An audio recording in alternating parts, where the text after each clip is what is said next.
What is up, ladies and gents? Noel here, and welcome to another Prophecy video. This is going to be the very first official Prophecy meta tier list. I really want your input on this one. So I want to first of all thank Woody for creating this fantastic tier list tool.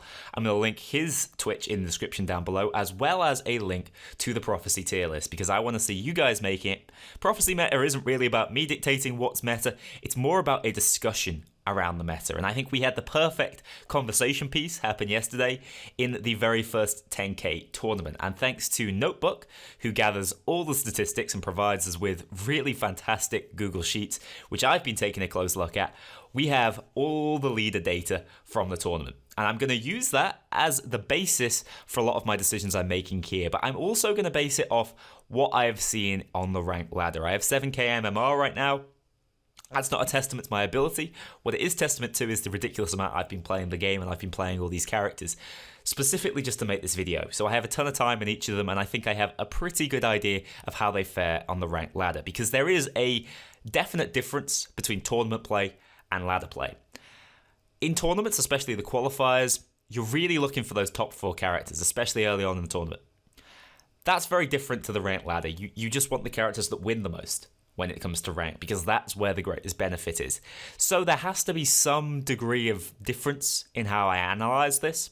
And so while I will use the 10k tournament data as much as I possibly can and draw from it, I think there's some things it misses out on, and that's particularly how well certain top players counter certain characters, and how top players maybe don't favor characters that are easily countered, and we'll get onto that in just a minute. But without further ado, let's get into it. Let's get our first character into the S tier. I'm going to go from top to bottom here. And we have Susanoo. I don't think that's an unpopular opinion. Everyone knows this character has been tuned up until he's now just the best character in the game. Better than the godforsaken Poseidon, who has been ruining my ranked games for a long time. But yeah, Susanoo is incredibly strong. He grants his teammates a 40% attack speed bonus throughout the game, and that's insane. He's actually the reason why I am suggesting that we maybe have scaling passives on leaders, passives that scale throughout the levels. I do worry that might slow down the game a little bit, which we don't want. But at the same time, Susanoo granting 40% attack speed at all levels is ridiculous. That's a level of haste. And the reason why that is so good is because it obviously synergizes well with hunters and assassins, but it also synergizes well with everybody, because one of the techniques I like if I'm playing a mage and I don't see any mana traits, but I do see haste, is I go for haste, because the way your mana generates is based off, to some extent, your attack speed. It's also the amount of damage you're receiving, but attack speed is a big part of the factor. So you give Susanoo an increased attack speed for every unit across the entire match. He's going to be using abilities more frequently, his teammates are going to be using abilities more frequently, and generally, it's just a wider buff than a lot of the other passives in the game. I think also he has probably the first or second best ult in the game. It's a massive CC ult. It's a knockup, which is really powerful. Some of the best CC, as in Smite, are knockups. And it's just one of those ults that feels amazing with clarity. You can just swing an entire fight by getting 2 whirlwinds straight down the middle. Such a strong character. The only time I'm ever frustrated by him is when he accidentally fires his whirlwind into the wall. But that's a programming issue that a few characters are having right now. I don't think it should drag him down on the tier list.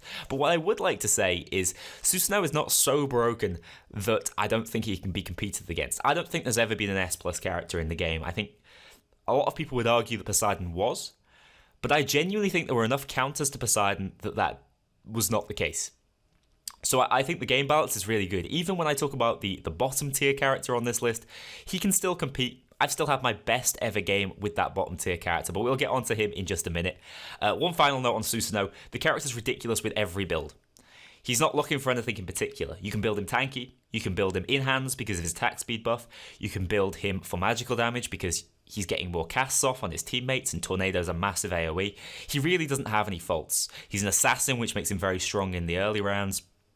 I think Susanoo is probably the character that is most in need of some sort of a tune-up, some negative movement in his abilities. Probably attack that passive first and foremost. I don't want the character to not be playable, because he's, I'd say, more fun to play with and against than Poseidon was when he was the top tier character, but he definitely needs some sort of adjustment. Next up, we've been talking about him just a little bit. It's still, for me, Poseidon. I think Poseidon's moved down to sort of A plus A in a lot of other people's estimates, but I genuinely think he's just behind Susanoo. He feels like, especially in the ranked scene, virtually as much of a free win as he always was. So the nerfs came through, or the fixes, more to that point. Poseidon was never meant to do what he was doing. But what he was doing was he was applying the stun on his Kraken before the damage went off, which meant that Opportunist was applying on Kraken. The very first Kraken, not any follow-up abilities that came after the stun. So Krakens were one-shotting entire teams, and it was really frustrating. Also bugged was the stun duration. It was stunning for twice as long, for 4 seconds, which is pretty much a game changer as well. So without that, Poseidon has lost quite a lot. And I can see why, especially if I never believed he belonged in S+, people would argue that means he has to move down a tier. Well, he has got weaker in S. I'm not going to argue with you there. But what I will say is, I feel like the first nerf I talked about, the change in how the Kraken stun works, has worked out as a buff to a lesser extent. Because the way Elite was working was because his stun was applying before the damage, his stun was applying, proccing Elite, and then Poseidon was blowing himself up. That isn't happening anymore. Poseidon's first Kraken will not be reflected on it.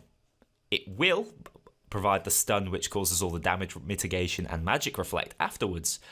But because Poseidon isn't blowing himself up with that first Kraken, he's almost always getting a second Kraken off. And Elite, his strongest counter, is a little bit weaker against him now. So I really do feel like Poseidon has received somewhat of a positive adjustment because of that change. And so to me, he absolutely still belongs in Fs. He's still a little bit trait dependent, but I think you can easily build around that if you understand how to maximize mana gain. He's not nearly as trait dependent as the other mage, who we'll talk about later. And as such, I think he just falls in behind Susanoo. He's definitely not as good as Susanoo, but he is definitely still a very good character. And by the way, this tier list is going to go from left to right. I am going to do my best to order every single character in terms of ability, even within the tiers.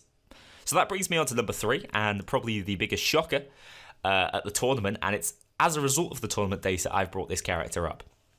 It's Thanatos. He's really good, and he's always been really good. His passive was changed to where he now just gives 100% lifesteal to his entire team. It seems like Prophecy's development team wanted to make all of the passives a little bit more team-orientated, which I think is fine. I think it's maybe a little bit less interesting than the way it used to work, where he got a kill and then he'd individually get lifesteal and attack speed. Kind of had this sort of protect the king vibe to it, which I liked. But even so, it was a buff in my eyes. So Thanatos has ridiculously good synergy with Hunters in the early rounds where they're getting too much lifesteal to kill. I've run into Apollos who are just upgraded to 1-star, and they are still destroying my entire team because I don't have enough burst to kill them with Thanatos' 100% lifesteal. You couple that with more demon and more lifesteal, you really can be in trouble, and that is particularly in anti-healless lobbies. The thing that keeps Thanatos, I think, behind these two characters is the fact that anti-heal counters his passive pretty heavily, but I would still say of all the healing passives on the leaders, of which there are 3, Thanatos has the most potent. He doesn't have the same level of versatility in terms of build as the other two, but I would say you can quite easily build him in-hand auto-attack, particularly with damage to make use of the lifesteal, or you can build him ability-wise, because one of the things that people aren't respecting, and I saw this a ton in the tournament yesterday, is they're grouping up for Thanatos ults. And Thanatos ults remind me a little bit of Kraken. They're huge. They do a ton of damage. If he gets Astral and crits or something, you're in big trouble. If he has Silence, you're in big trouble. He's really good at applying those purple magical traits. So don't group up for Thanatos ults. It really is a sleeper. He's probably second up next to Poseidon in terms of characters you really don't want to group up for. So yeah, Thanatos' ability to stay alive and his ability to do really good ability damage. See, I think people are still stuck in the Smite idea that Thanatos is just, an assassin with auto attacks. That's not the case here. And so because of that, I definitely think he's the 3rd best character in the game. And like I say, this information is somewhat driven by how well he did at the tournament. I think he was the most winning character, and I think he had the most top 4s. He really dominated that tournament, and I think to some extent that's because he was slept on a little bit. No one was seeing Thanatos as the opponent we have to deal with. But I also just think that is because he is a very, very strong character. So A+ seems like a good place for him. the best character in A+. Give him a go. I really think he's one that needs more testing. Just because he's had a one-off fantastic tournament doesn't mean he's as good as Susanoo and Poseidon, but I am starting to lean that way. And if I get him a few more times in ranked and have some good games, I think I will have to move him up. But for now, he's at the top of A+. Following him is Athena, who had a pretty disappointing tournament result, I would say. I felt like she was going to be a huge sleeper, but the fact she struggled might come down to the fact that the adjustment, which is actually meant to make her totally damage immune, has not gone into place. So her ultimate applies damage immunity to herself and another character. It's similar to her Smite ultimate. And right now, True Damage is going through it. So probably the most notable version of True Damage is Chernobog. And in the early rounds, it's very frustrating because you can lose your Athena while she's ulting just to a Chernobog ultimate. It sucks. It's really, really frustrating. And that's getting changed. And I'm kind of making this A+ assumption with that in mind. But I really think even without it, she's one of the better characters. Healing is really good. Her passive got buffed. Its radius got buffed, as did the amount of healing it provided. I also think she got tanked up in the last patch, which is also huge for her because she relies on that. She relies on taking a lot of the aggro so she can get as many ults off as possible. And I also think what people are kind of sleeping on is they're just building her for healing, and then she ends up getting hard countered by anti-heal, by Kabrakans or Arachnes, even if there are no anti-heal traits in the game. But what I think people are ignoring is how good she is with mana. Get her ulting as frequently as possible. And as long as you don't have ads on your team, which is something that's probably worth thinking about when you're playing Athena, as long as she doesn't, as long as she's ulting key targets, it can feel so frustrating to break her down. What I mean by ads, by the way, are the pet characters like Arachne and Alpwatch, because her tendency, and it's a similar tendency Khepri has, is to ult those characters, which are obviously not particularly useful, keeping them alive just because they have a very low base health pool, and so her ult is kind of wasted instead of going on a character that would really be worth keeping alive later into the fight. I think she's probably the most frustrating character to play against just because of how hard she can be to break down. But she's good with a number of setups. She likes tankiness, but she doesn't need it. Like I say, mana is a build on a theme that's totally slept on. And I think her slightly poor tournament results kind of reflect the fact that the other three characters I've placed above her just are better than her. And so while she was performing okay, a better player or an equally good player on Susanoo would probably still be able to get the game, or you know, Poseidon or Thanatos for that matter. So she does have good matchups, particularly against Poseidon, but I don't think she is on their level. She's just a little bit behind, but still an A+ character, and when that change comes in, she'll definitely be even stronger because Chernobog's such a popular character right now. So that does it for S and A+. I'm now going to put in my fifth pick. That is Zeus going into A. Zeus is probably the hardest character to place because he can probably be the only character with the right skill set up that deserves S+. I've been up against Zeus's who are totally decked out with mana. They have silence. They have astral, sometimes clarity. They have that sort of build. Or they have some level of tankiness with perception because he has, I think, the biggest mana pool of any of the leaders. They build like that, and you quite literally cannot break them down. There is virtually no counter other than getting your own silence off before he can, because he silences everyone on the field. He hits multiple times, so Astral is really strong on him. And if you give him clarity, he'll hit that additional time, and it'll be even stronger. So he is a very scary character, but if you put him in the wrong lobby, he's also probably the weakest character in the game, down C tier. So because of that, I've decided that I just have to centralize him. I don't think he's as trait dependent as we thought he was originally. He can still get on in lobbies without mana. You just have to kind of tank up on him and know that you're going to lose those early rounds. And that is probably his greatest danger, is the fact he's so bad in the early game, he can end up putting himself in the position where he can't stabilize. And even when he gets a good build online, if you only have 20 health left, you do run the risk of just having a bad round against assassins or something and then dropping out. So despite the fact that I think he can, when built right, be the best character in the game, his consistency is always his problem. But I still think he deserves to be at least in A. I think he's a balanced character. I don't think he needs any changes. The way things are right now, he's definitely getting done what he needs to do. I don't mind the idea of a character that's kind of a dice roll. It adds something a little bit fun to him in the game when you get him. It's frustrating when you don't have any of the skills that he's good with, but at the same time, so satisfying when you see a lobby that's like, yeah, this is a Zeus lobby. Moving on to Bellona. I think she's probably the most quintessential balanced character. I have her in, the 5th spot, right in the middle of the pack. I think for tournament play, if qualifiers remain as they have been, which I'm not sure whether they're going to be, she's way higher. She's got to be, somewhere up here. Because she's a really good top 4 finisher. Because she buffs your early game so well by buffing the damage of common units. And I think it's common, uncommon, and rares she buffs. And actually, some of those characters are really good. So don't sleep on them. Chernobog, Skadi, Hades, fantastic common units. Jingwei, Apollo, Centurion, brilliant rare units. So she buffs them. And those characters can be good straight through till the end of the game. But where they're really good is early on. And what she's doing is improving their abilities. And as a result of that, getting top 4 always seems a little bit easier on Bellona. I think Dan Brandon did this a lot in his tournament run.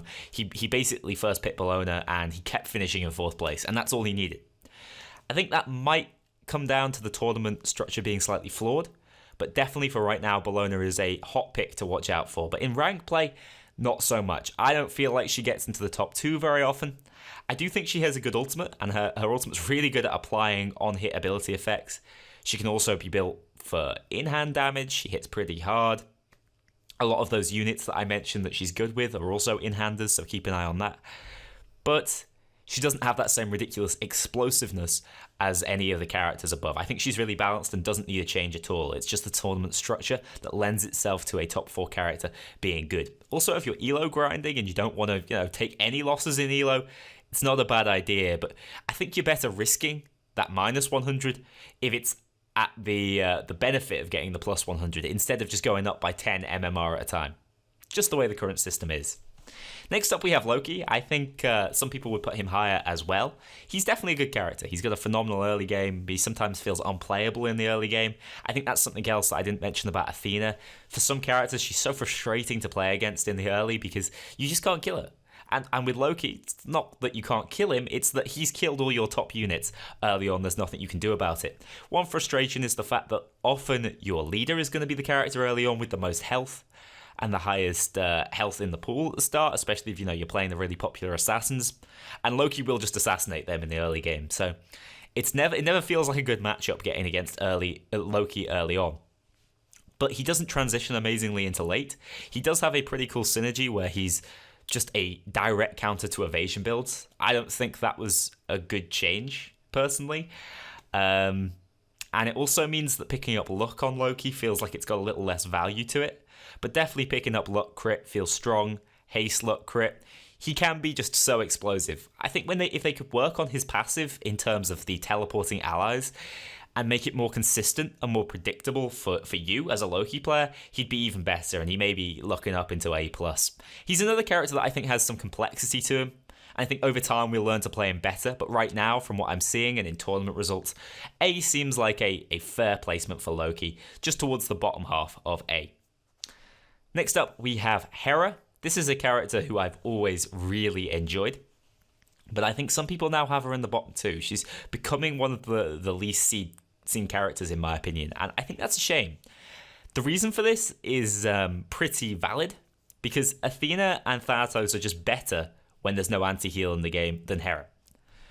But what I think Hera has, and it's similar to the Zeus factor, with particular comps, with a really solid pet comp, or a zero anti-heal vigor devotion sort of lobby, Hera can become totally unkillable. And she's just another one of those characters that gets so strong that the best you're going to get out of her is a draw.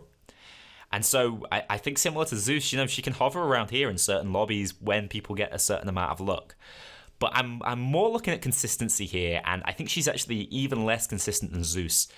In my last tournament performance, I rolled Hera in the first round and came 5th, and was really frustrated because it put me straight into losers bracket. I had an okay losers run, but Hera still felt like a big part of the fact that I got put down. If I'd got a better early game character, I probably could have hung on, and staying in winner's bracket in the qualifying format was just the most important thing. So that might be souring my opinion of her slightly, but you guys saw in my play-by-play, she can be really strong. You just need a little more luck on Hera than you do on other characters, because you need to see those pet characters, and you need to get skills that synergize nicely with a sort of tanky setup. And I think that Argus maybe is something that needs to get reworked slightly. I think her passive is good. It can be a little inconsistent. It's another healing passive, and so, some lobbies are better than others for you.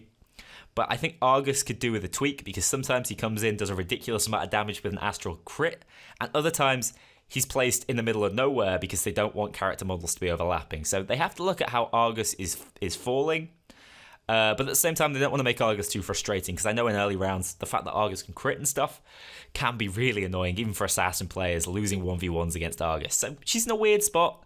I definitely don't think she needs much to tune her up to the point of balance, and last patch, and actually just until recently, I definitely would have put her a little higher up. But for right now, and based on her tournament performances, she does seem a little bit on the weak and inconsistent side. Following her, we have Odin. I think, it's definitely worth stating that these characters can all compete. I definitely think that the top 6 or 7 are all pretty much in the same area. I don't think there's a big difference between Susanoo and the bottom of A, Loki.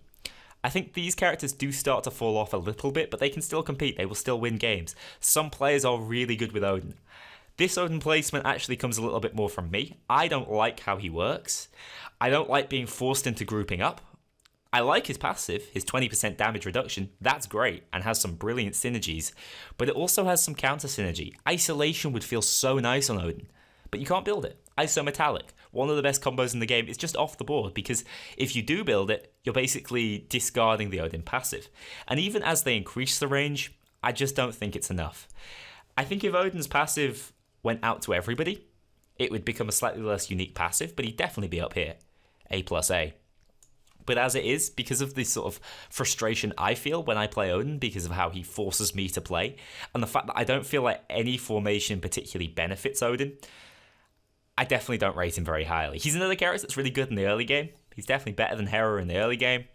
But I think later on, you're more likely to get one of those wacky Hera games where you can't be beaten than a game where Odin is unbeatable. I genuinely think he's the character I see win the least, even less so than my final place. But yeah, Shield's really strong early on. He's one of the few characters that at level 1 you can just say, all right, I'm going to buy these 2 traits, because Odin can just 2v1 with Shield. It's insane. But Shield is probably the ultimate that falls off the most. It's up there with like Loki's and maybe Thor's. And as a result of that, I just don't think he has the wow factor, the big 1v1 potential that would bring him up a little bit higher and get him those wins. He's actually one of my 2 bench characters right now. And the other bench character, that's Thor. In B, the worst character in the game. They keep buffing him and it's just not enough. His ultimate isn't good enough. It's simple as that. The damage increase, it feels pretty nice, but like I say, the damage increase isn't going to do a whole lot for your tanks, whereas Susanoo's passive is going to do something for your tanks. They're going to attack more quickly, they're going to get more mana, they're going to get their CC off sooner. Thor's damage increase, they'll do minuscule amounts more damage. It's not making as much of a difference. I don't think it's a badly designed passive though. I honestly think it could be used really well. But the problem with Thor is he kind of exists as this fighter hybrid who wants to be tanky while dishing out as much damage as possible. But if you build tankiness around Thor, they don't get anything from his passive really. And if you just build Thor to do damage, he'll disappear while he's ulting and won't get any of that big damage off. The strategy I keep seeing people talking about is the potential for Clarity Thor alongside Perception, so that while he's ulting, he's basically unkillable. It's a cool concept, but being forced to build 2 skills that don't necessarily synergize, that don't necessarily work that well with Thor, other than the fact that it makes him hard to kill while he's ulting, it feels over the top. I'm not saying Clarity or Perception are bad skills. I actually really like both of them, but it's not like Thor's desperate for the double cast from Clarity. All he's really using it for is to get the damage mitigation from Perception while he's spinning. And I just don't think that's a good enough ultimate.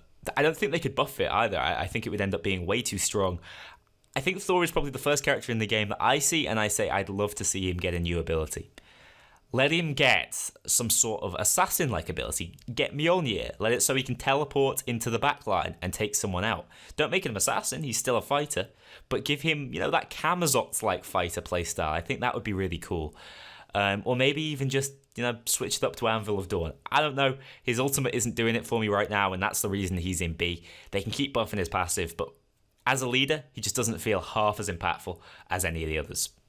And there we have it. That is a 25-minute long leader tier list. I've been talking about these guys for a long time. I'm going to need to take a quick drink before I get into the units. Stay tuned for that one. I hope you have enjoyed. Let me know where you think these characters lie. I don't think this is an outrageous tier list, and it is, based somewhat in the facts and stats we're seeing from the first tournament play. But, like I say, this channel's all about discussion, so let me know what you think down in the comments below, or by sending me your own tier list. Thanks again, and I'll see you later in the unit tier list.